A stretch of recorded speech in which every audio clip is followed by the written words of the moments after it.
Tēnā koutou, nau mai whakatau mai ki tēnei whakawhitiwhiti kōrero, whakawhitiwhiti whakaro mō tēnei waka kaupapa. No reira, tēnā koutou, ka timata I te karakia. No reira me karakia tātou.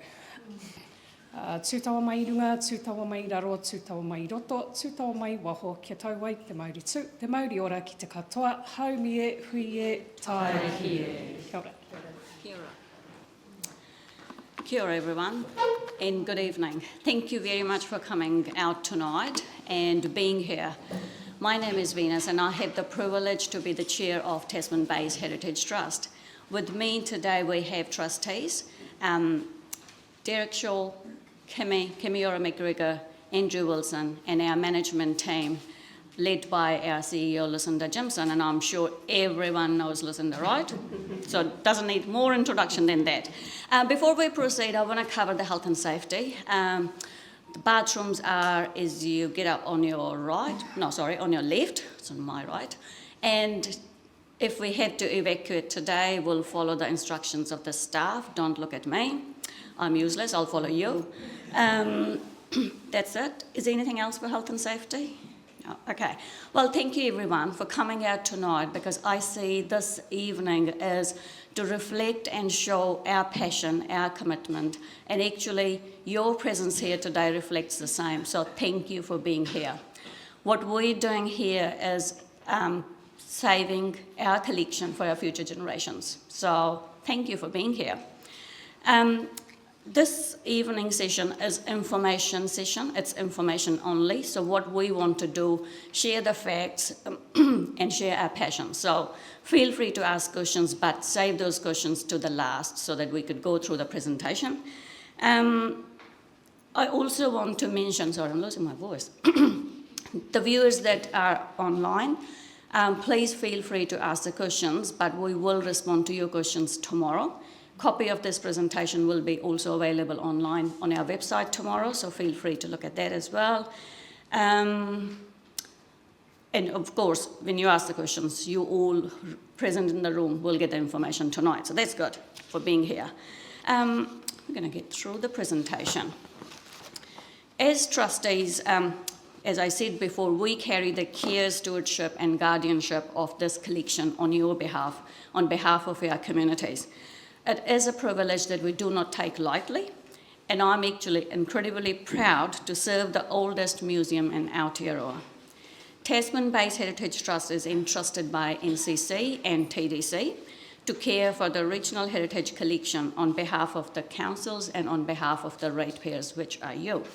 So collectively, we have a duty to protect it for our future generations. And look, the reality is that the collection is no longer safe where it is right now.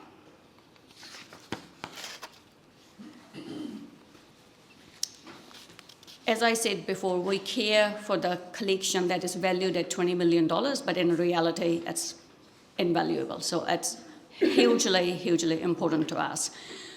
Collection holds 200,000 objects, capturing our shared history from taonga Māori and fine art to natural history and decorative arts. It includes 1.2 million photographs and 150,000 rare documents and diaries, alongside digital archives of oral histories and videos, preserving the unique stories of our people and region. I know you all have been to the museum hundreds and thousands of times, so you would have seen some of those incredible pieces, but I do want to touch and name some of those pieces. Our incredible taonga, and some of those are Little Bush Moa, Charles Frederick Goldie, Atama Paparangi, HMS St. George. Can I just, right now, get you to raise your hand if you have seen any of these collections in our museum? Great, thank you, 70%. I do want to talk about a reality and also the current state. You may or may not be aware, the new Section 11A, which was inserted into the Local Government Amendment Bill, which makes it crystal clear that museums sit right alongside roads, waste management and civil defence as a core service of local government. And that's because what we do isn't just nice to have, it's essential. Our heritage collection is part of the region's identity, its education, and even its economy. We know both councils, TDC and NCC, they value this contribution. And as trustees, we protect it on their behalf and on your behalf. And at the end of the day, you have the decision to show your support and help NCC to make their decision. I have said it before, and you all have read it, quite a bit of information already, but I do want to reiterate again, our $20 million collection at Nelson Tasman Heritage Museum facility is at serious risk. Our current facility, how many of you have visited the ISIL facility? Can I have show of hands? Wow. I am actually feeling really good now. Thank you. Everyone here has. So I don't think I need to tell you, but I'm going to share that tonight because I don't know how many viewers online raise their hands. So our current facility has asbestos, leaks, flood danger, outdated wiring, poor access, and also compromised cultural care. So in short words, it's no longer fit for purpose. Over 20 years ago, the need for a new collection store was raised, and today in 2025, 20 years later, I'm really sorry to say, but our ISIL facility has passed its best before date. And now I'm going to pass over to Lucinda. I didn't tell you, but we are actually going to tag team. Kia ora, Venus, and thank you. So, yes, I did just want to touch a little bit about the ISIL Research Facility, and it is amazing that you have all been there, so you will know it. But we recently commissioned an independent report from Kaupapa Projects just in June, and there's a very in-depth report, which and I will quote from that report, specifically for a building housing collections of significant cultural value, the building is unfit in almost every measurable criteria. So why not refurbish ISIL? That has been raised as an option. So one issue is it's too small, so we can't even fit the collection that we have now, and many of you will know that we rely on an external collection store to care for a lot of the objects that we have. So it doesn't fit us even now. It is in an inundation zone, which is identified from NCC modelling. So I just want to point out, this is ISIL here. That's the ISIL house, and this is the heritage facility. So that's in a serious water event. It's in a park, obviously, and there are a lot of heritage values around that. We've got asbestos, we've got the leaking roof, we've got aged electrical wiring, unsuitable working conditions, limited access for a very limited amount of people, but also limited access in terms of people visiting us who may have disabilities. It's a pretty terrible space to be able to go to, and very small numbers of people can access it currently. And we have highly compromised cultural care, and many of you will know that we have to go through the staff room to be able to access the taonga. So storage required. So existing ISIL Park Research Facility, we have around 907 square metres. And then we have a couple of external containers keeping very precious collection objects next to the compost heap for the park. The proposed new build will have over 1,500 square metres, so that's significant. And on top of that, there's a provision for 30% area increase over time as we need it. So that's really future-proofing the building. Any extension at the ISIL Park site would lie within an identified hazard area. So just want to give you a little bit of a timeline here about developments.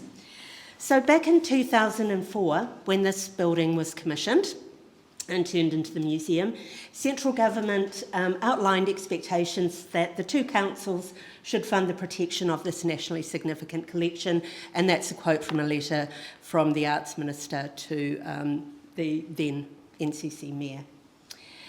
2012, a museum report identifies that we will be running out of storage by 2014, so that's 11 years ago, which indeed we did. 2012, NCC, this is a quote from the LTP from 2012, NCC plans to invest $3.75 million to replace the ISIL RF and will work with TDC and central government to develop an appropriate solution. 2013, earthquake strengthening was only envisaged to carry the building through another 10 years. 2014, strategic review by Tim Walker recommends a new building as soon as possible. 2018, the business case to build a new facility was approved by NCC and location decided by a working group committee of both councils.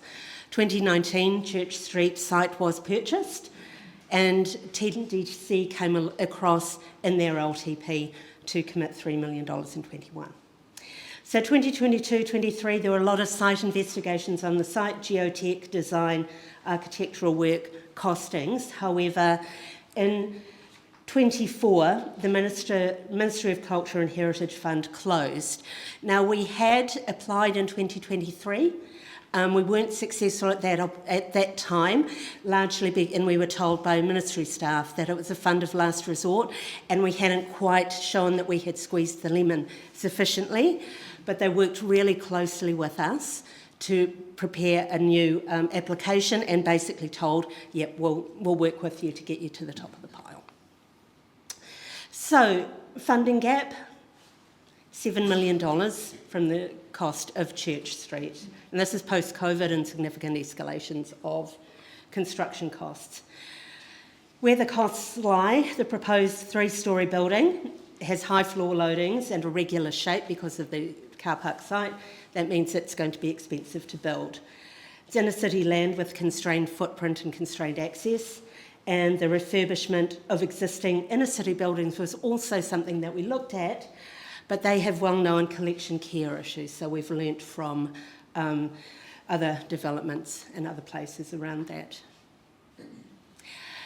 So the next step was to, and this was around a year ago, in fact, slightly earlier than a year ago actually, to have a look at a number of options in depth. So we looked at sites across Nelson, including the CBD, reusing existing vacant buildings, and we looked out to Richmond. So we really cast the net wide, and the Trust went out to our development partners and said, do a really rigorous exercise to find out what our options are.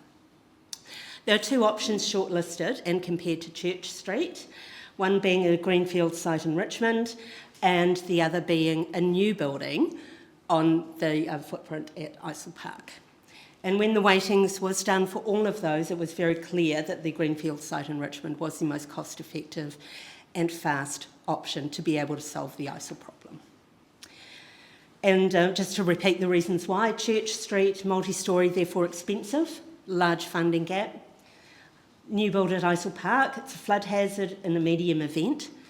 Constrained site, heritage facilities, limited parking, and really, we wouldn't be able to extend into those spaces, and it would be more costly to do that than it would be to go to Richmond for a greenfield site.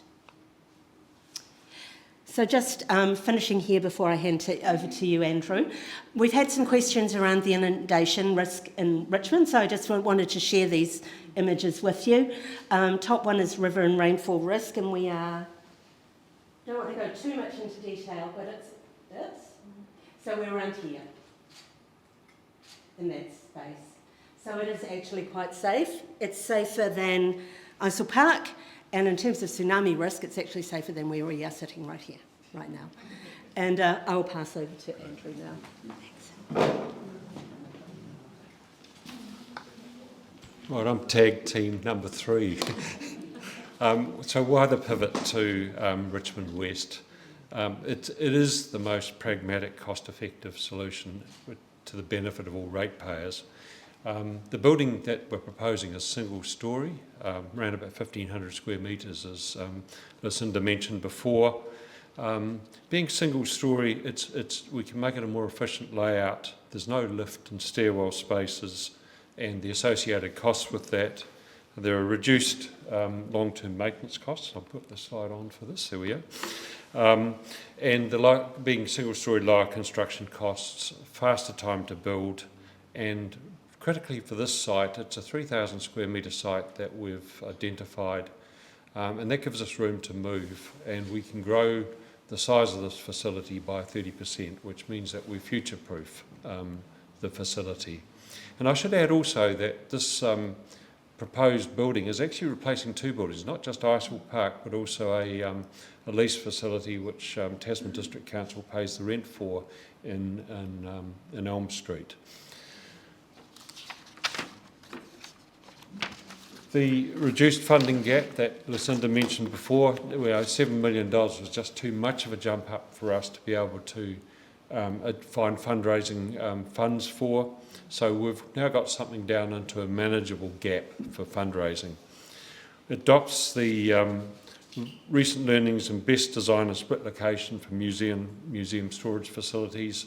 When we looked at Church Street originally next door to the facility, there were definite advantages having staff adjacent to each other for the two facilities. These days, with more greater efficiencies post-COVID in terms of remote working, having separate facilities is not the disadvantage it has been before. This site is safer than it is for the Church Street site in terms of inundation risk, lower tsunami, it's outside of the tsunami evacuation zone. The whole concept is supported by our iwi partners and our community stakeholders, and I think importantly it enables a regional presence in Tasman, and Tasman District Council is our 50% shareholder in the regional museum. We have a facility in Nelson City and we have a facility in Tasman District, and from the perspective of the trust, it means that Tasman is going to be motivated to want to continue to contribute to the future of the museum. And you can see just that graph there, the gap between the fundraising, the 7 million gap that we've got with the closure of the Culture and Heritage Fund, and a much smaller gap of around about $1.2 million for this new facility. And one of the things we looked at is what was best practice elsewhere in New Zealand. And there was a recently constructed facility you've probably heard about that Invercargill City has established to complement its about to be developed museum there. We had a really good look at that, and that forms the basis of what we're intending to do in Nelson. It includes the Invercargill facility includes fit for purpose shelving, it's basically a big cool store which is well insulated, which means that you can climate control your environment for the storage of the precious taonga that we're responsible for looking after. So that's best practice, and we happen to be fortunate in having the same architect for the Invercargill facility as we're proposing to have for the Nelson one. We have de-risks this project by having a fixed price proposal for us ready to accept. It's a $7.15 million fixed price design and build contract, which includes all the costs of consenting, all the site works, the installation of heating and ventilating equipment, all one fixed price.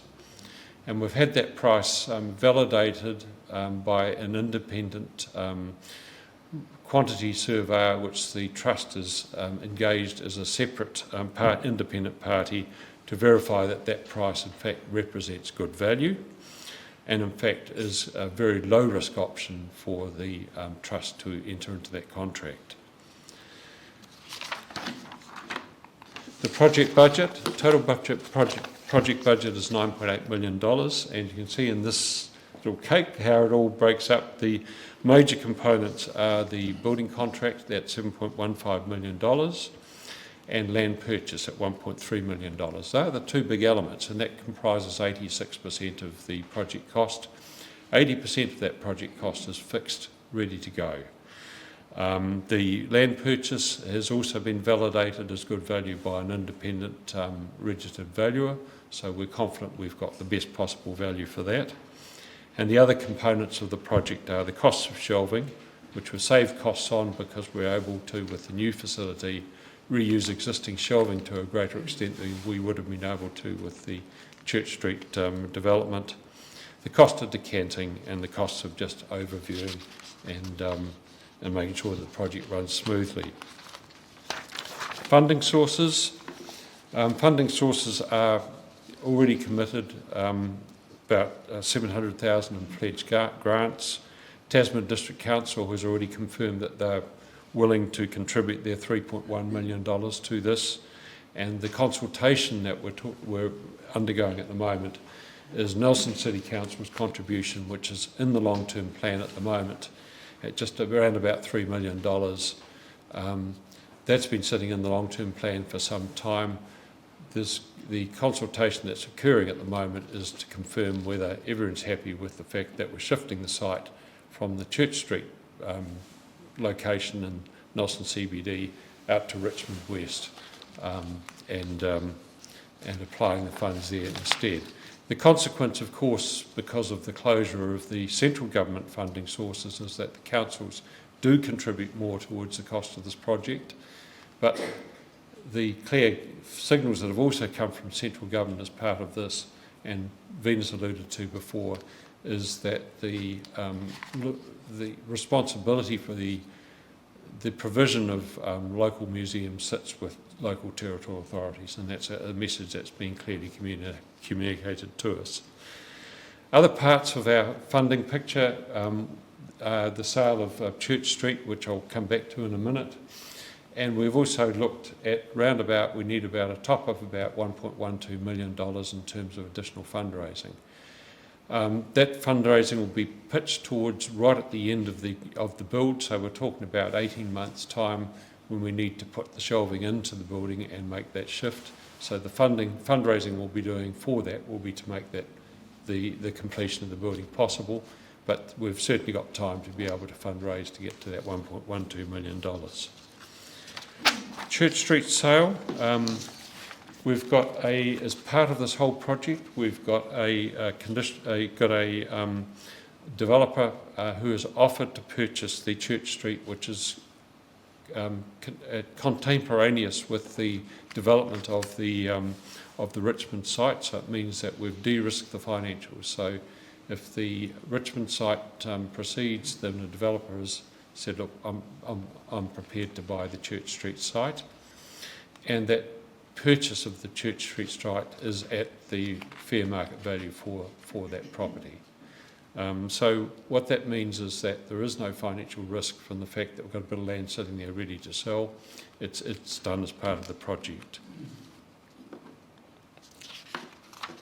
Right, that's my bit there. Okay, back to me. We just want to point out a couple of things because there's been a lot of discourse around online, so we just want to address some of the points that have come up. So the ARC facility will be a specially designed museum storage facility, not a warehouse. It is designed to be fit for purpose for a museum collection. It's not state-of-the-art, but it is absolutely fit for purpose, and it is what we need. There has been some discussion around council funding increasing. It has stayed the same since it was first confirmed in 2018. We have been in discussion with council over the last year about this option, so we have had a number of discussions about the Richmond option for the last 12 months. Our fundraising, there have been some questions about why haven't we raised more. I think we had to acknowledge when the funding changed from Ministry of Culture and Heritage last year that Church Street was doubtful, and we couldn't in all conscience go out and try and raise money for something we weren't sure that was going to happen. So we need to be able to have some surety to be able to go out to our funders and say, yes, this is definite, this is across the line, we have the support of both our stakeholders. We know that there are people out there who have who are waiting and have said, yes, come back to me when you've got all the ducks in a row, and then we'll have another look at it. And so that's just absolutely so crucial to be able to really get into the swing of that fundraising and have those conversations. And the other thing I do just want to point out is, has anyone seen this model sitting at the start of ISIL? This is actually what the ISIL building was meant to look like back in, and this model was made in 1972. So you'll see it was 2 stories. It has this bit out here, it has this bit out here, and it is significantly bigger. For whatever reason, costs were cut at the time, and so the building was never fit for purpose, so we have always been running to try and catch up. It's never been big enough, it's never fit for purpose, so putting a new roof on that facility is just not going to solve it, because it was only ever half built. Finally, this is really important for me anyway. It's a really important regional asset for the future, and we've had lots of conversations about UNESCO, Nelson becoming a UNESCO craft city. And we hold some amazing craft collections here. We hold taonga, we hold crafts, we have pottery, we have so many wonderful collections. And this was from the Mihi Whakatau, from the launch of the UNESCO visitation for Jewellery Week. And we want to be able to stand up internationally and say that, yes, we can care for our crafts here. And I'll pass to Venus.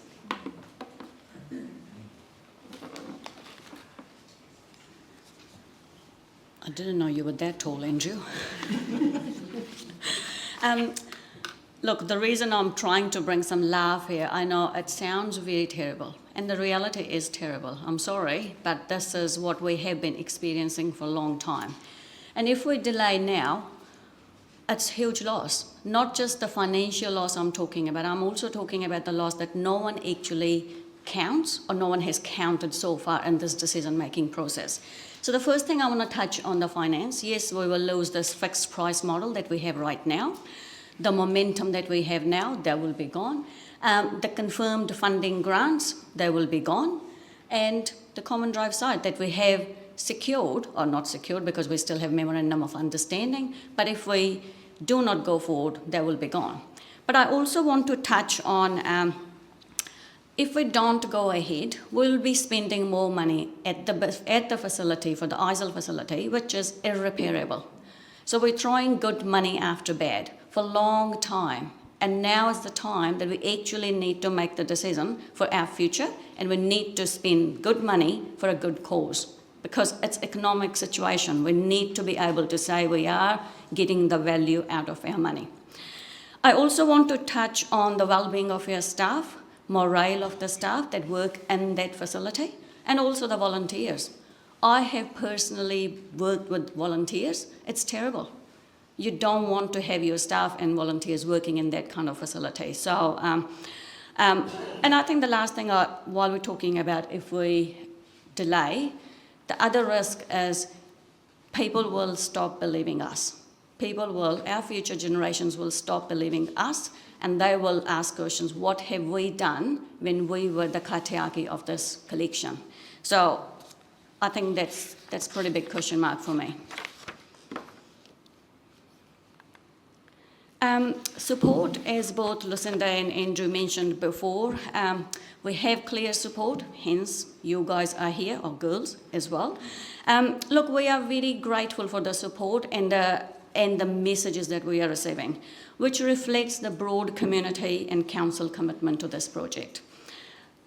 Despite the recent weather events, whatever happened in Tasman, we have huge support from TDC. They're fully on board. In fact, what they have said, they do not support upgrading the current ISIL Park facility. They fully back acquiring a new, modern, purpose-built archives facility. Alongside TDC, we have full support from Mana Whenua Iwi, showing solid cultural backing. We have also engaged with key funders such as Rata Foundation, Bet Trust, McKee Trust, who are ready to commit once there is certainty. As Lucinda said before, we can't go ask for more money if we do not have the certainty. So that's what we need.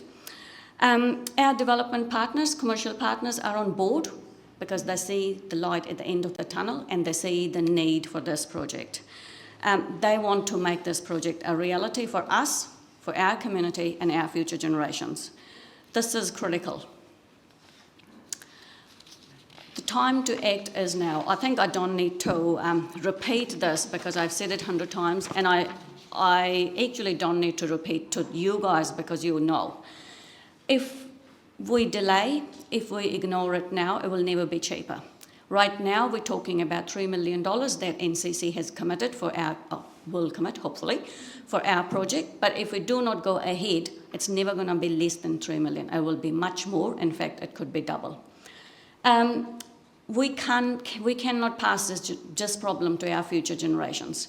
Just think about your children, your grandchildren, what they will be asking to you if we do not support. So far, we have done the bandage. We have fixed our facility. We have been spending money. We have been throwing good money after bad. And it's not long-term. So we need to look at the long-term solutions. I'm now going to ask how many of you have seen this and how many of you have acted on this? Great. So those of you who haven't yet, we do have iPads here, so it will only take 30 seconds. Please go ahead, do that, support us. But before I open for questions, I want to reiterate this session was for information, share the facts with you all, and assure you that we trustees have done the due diligence. When we make a decision, we take all the figures and the facts and the reality of this region into consideration. We understand the economic pressures, and we are under now, and we understand that what you're feeling right now. As trustees, we have cut our cloth. We have relooked at our cash flow.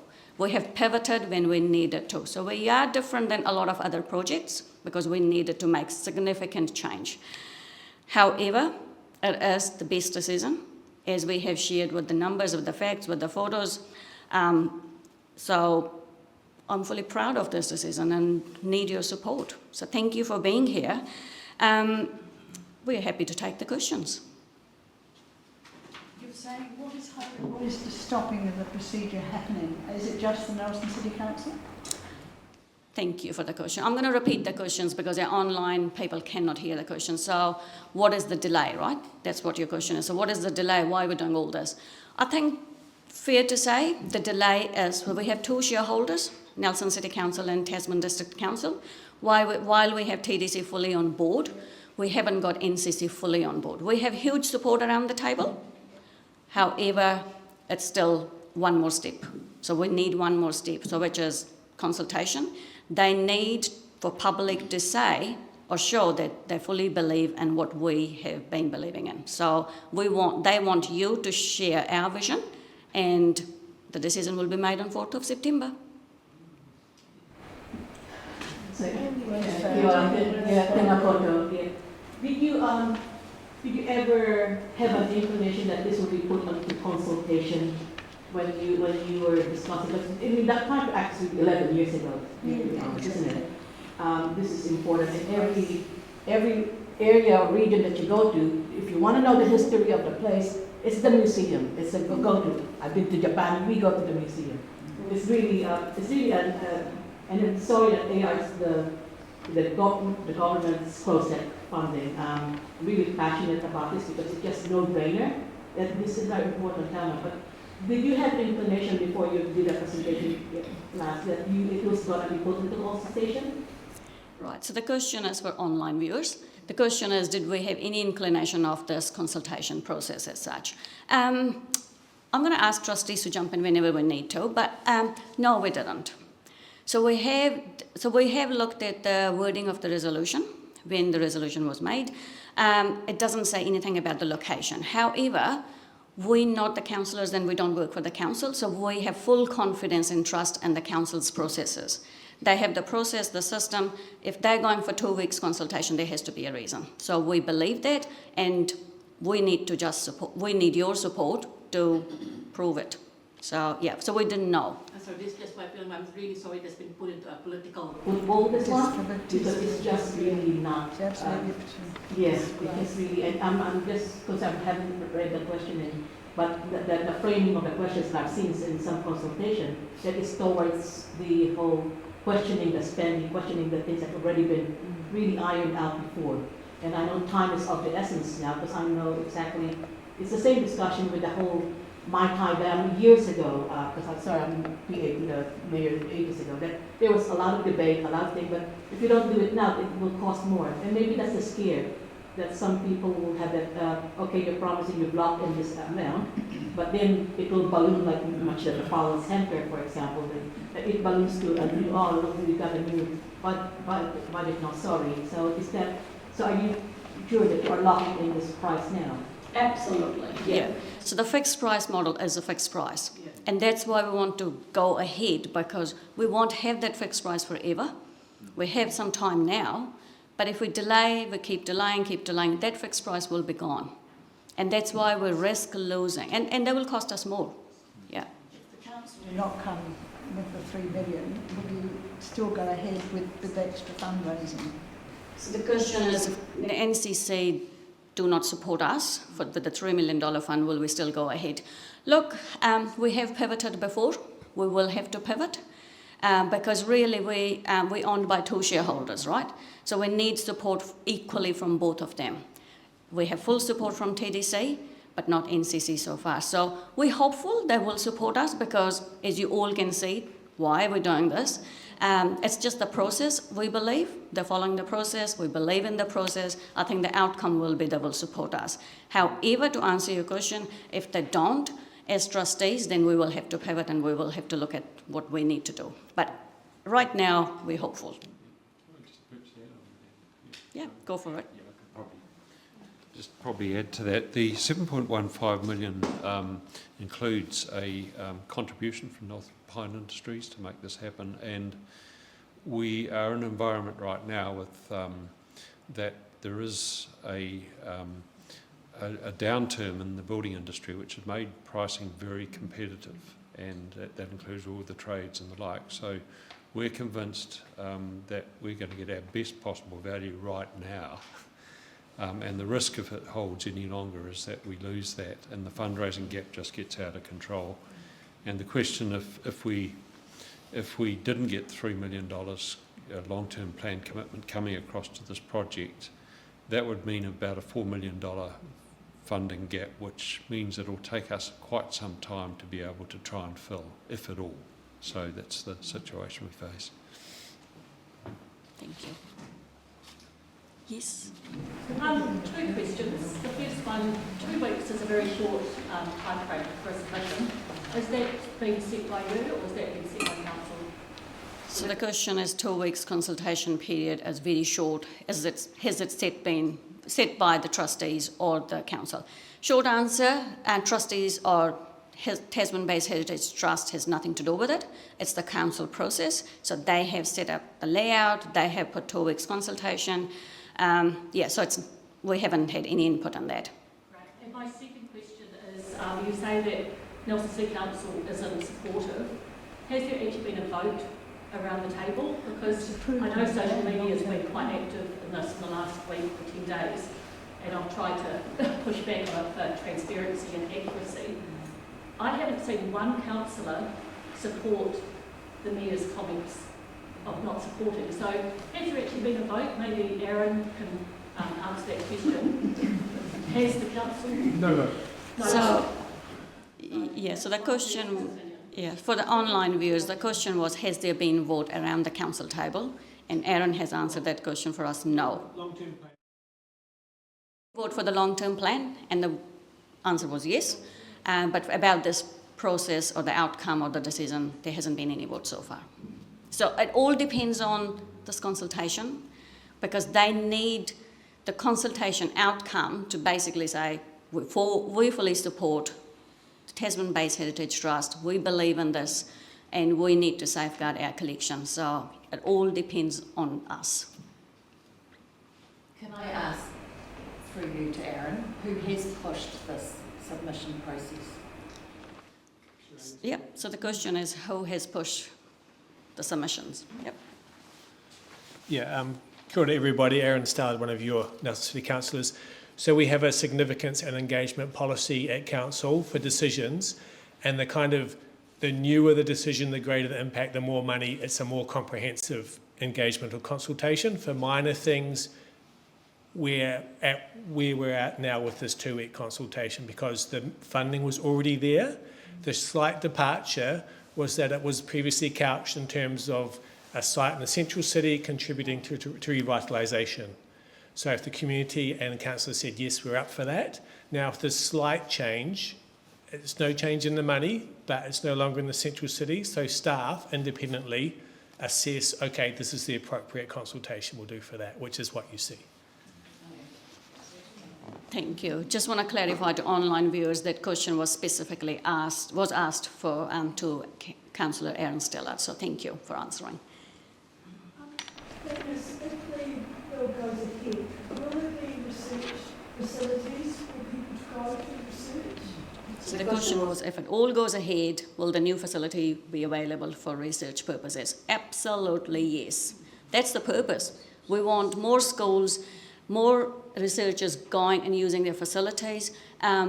It's got so much more room than what we have right now. I would be going there for our board meeting. Does it answer your question? Yeah. Can you just talk a little bit more about what's been looked at in terms of the flood risk? We're just getting a few questions about flooding. Yes. So the question is we need to cover more around the flooding zone, and I'm going to pass over to Lucinda to cover that because we had the slide as well. Okay.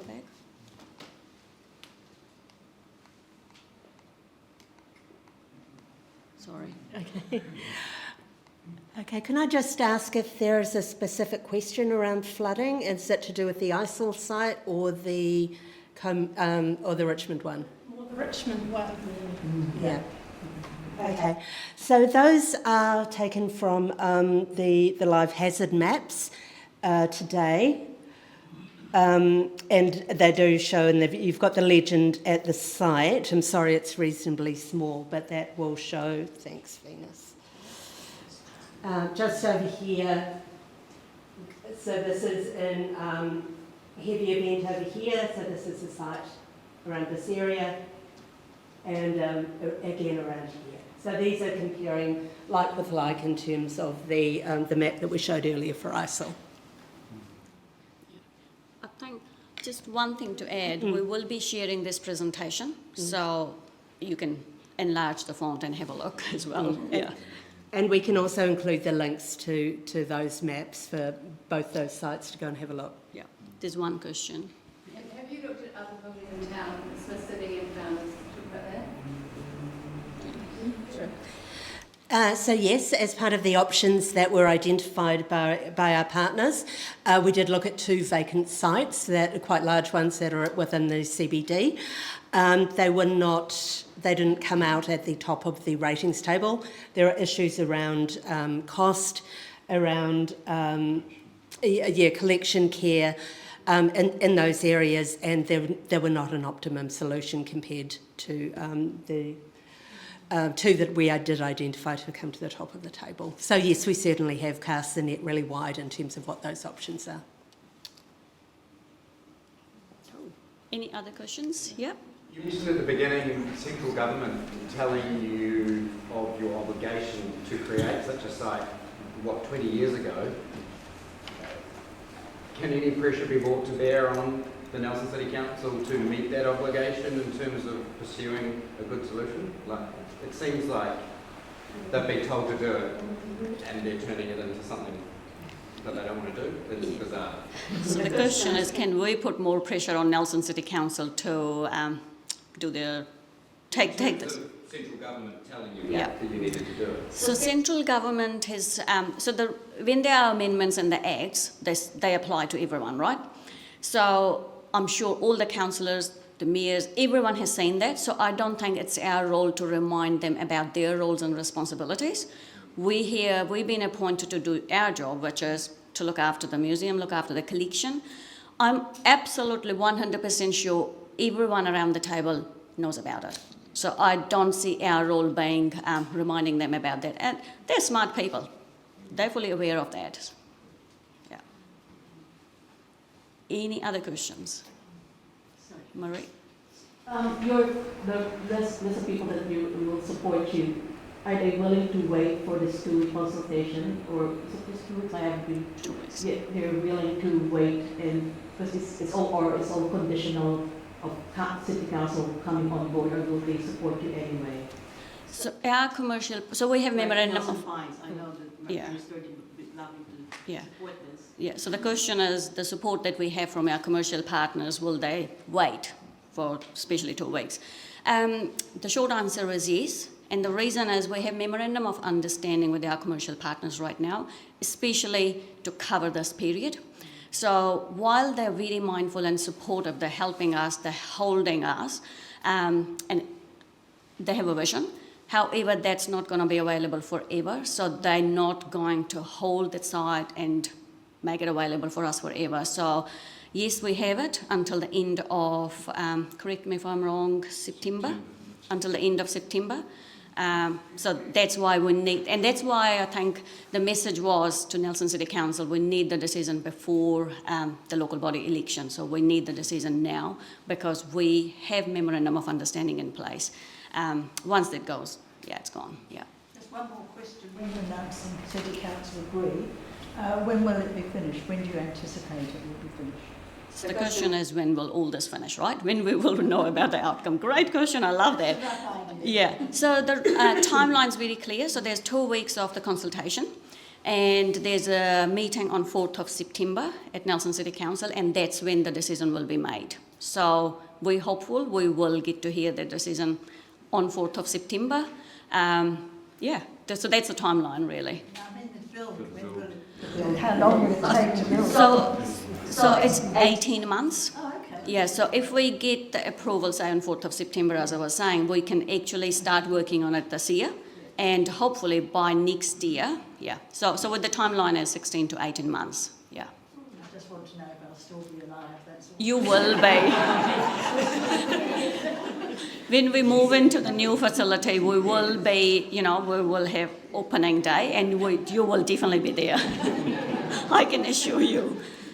One of the plans for the Isle facility, can you raise any funds through repurposing that to sell it? So, repurposing, so the question is, can we repurpose the ISIL facility? Can you raise any funds through this? Yeah, so can we raise funds to repurpose that facility? No, to sell it off. Give Venus a break. So the situation at the ISIL facility is that although the Tasman Bays Heritage Trust own the building, Nelson City Council own the land. So it is an interesting situation about when that is decommissioned, but obviously NCC will have strong views about how to repurpose that going forward. The ground lease comes to an end next year, 2026. Yeah, so there will obviously be conversations going on, but it is, NCC will have views around what is going to be done going forward. So there's no funding to be realised through that? No, unfortunately, no. Can you? Yeah. Any other questions? Could you just go through how we deal with that submission online? Absolutely. We have a team here as well to help you if you need. We have the devices, iPad set here. Yeah, so it only needs your name, your email address, and then you choose one of the options. Yeah. Is it comments box? Yes, yeah. Absolutely, yeah, add your comments, yeah. Yeah, so this leaflet that was on your chair has got, the leaflet on your chair, this one has got a link to the consultation site here, that's got the web address there, and then also a link to our website where you can find more information, and this information will be online tomorrow. As a resident of Tasman, is my submission got any different weighting from a resident of Nelson? Ooh, so the question is, you're a Tasman resident, would your submission make any more rate. Is Nelson consulting Nelsonians, or are they consulting locals? Look, that is a really good question that was raised on Facebook yesterday. So I did go to NCC and haven't had clarity on that response yet. Councillor Stallard, would you have anything to add in that regard? I would submit, and we will do with that what we do. Okay, so I think the answer is to submit, given the lack of clarity around that, is to submit, and NCC will treat them as required. Any other questions? Do you know if the meeting on the 4th of September has a public forum at all, or any opportunity for So the question is, the meeting on the 4th of September is a public forum. So the information we have, it is public forum, but we don't know about the time yet. So yeah, it's going to be a public forum though. Yeah. I think the meeting is set for 9 a.m, but at those meetings are normally quite long. We don't know what time it will be within that set period. Yeah. Maybe a last question. So, putting this as submission, so is there any other reason that was stated to you when you do the presentation, apart from it's a territorial boundary issue, like this is not going to be central, but is there anything with my analysis is territorial anyway? That's me, Marie. But is there any other reason given why you have to go to this submission? Why are they holding that when it's already done? So the question is, were we given any reasons? Any reason apart from it's territorial, apart from it's going to Richmond, going to Tasman, not going to be in the central, which doesn't really have a land anyway. So was there any other reason apart from it's territorial? The change in the high proportion of... Do you want to cover that? Yeah. Yeah. Yeah, the other reason was, just to mention before, that the territorial authorities, that's Nelson City Council and Tasman District Council, are contributing to a greater proportion of their funds to the total cost of the project. I don't know the rationale for that, but that's the reason, one of the reasons given for going out for public consultation. Thank you. And I thought that what I gathered from it was from what Nick Smith said, that it was the money was for the revitalisation of the central city, and by going out there that's not going to happen. But to me it seems that a museum there is going to close at 5 o'clock and that's it. But if you get apartments and restaurants, it'll become alive. It just doesn't make sense. Exactly, yeah. Absolutely, and that's the whole plan. So our commercial partners are very open for our feedback, and what we have discussed so far, we want hospitality with hospital, retail, car park, apartments, and that building. So absolutely it's going to bring revitalisation to the city. And I think what other thing is, when we have been, talking to both councils, we have been very clear that up until now, both councils, they are the shareholders 50-50, so they have been equally funding us. And until now, we have been in Nelson. So TDC have been supporting us, but we have been in Nelson. Our museum, our research facility, both have been in Nelson. Because we couldn't find a solution in Nelson, we had to pivot and found a solution, which actually helps us to move to Richmond. Shouldn't really make anyone change their minds. So we're still doing what we should be doing. And actually it's better because we are a regional provincial museum and we need to have our presence in the region. So it's about time that we actually give value back to our Tasman ratepayers as well. So, yeah. Okay, on that note, I think everyone needs to have a cup of tea and coffee and juice or stuff like that. So we do have that available for you tonight. Please help yourself. Everything is in that room. I'm getting the nods, thank you. But before we close, I'm going to ask Kimira to do a karakia, and then please join us, ask more questions. We'll be around here and help with the tea and coffee. Thank you, Kimi. I hoi te whakakapi o tā tātou hui, e mehi ana kia koutou kua whai wā, te hara mai I tēnei pō. Nō reira, kia ikina te kōrero, kia wātea te wānanga, kia marino ki uta, kia mahia ki tai, haumie, hui e, tai ki e.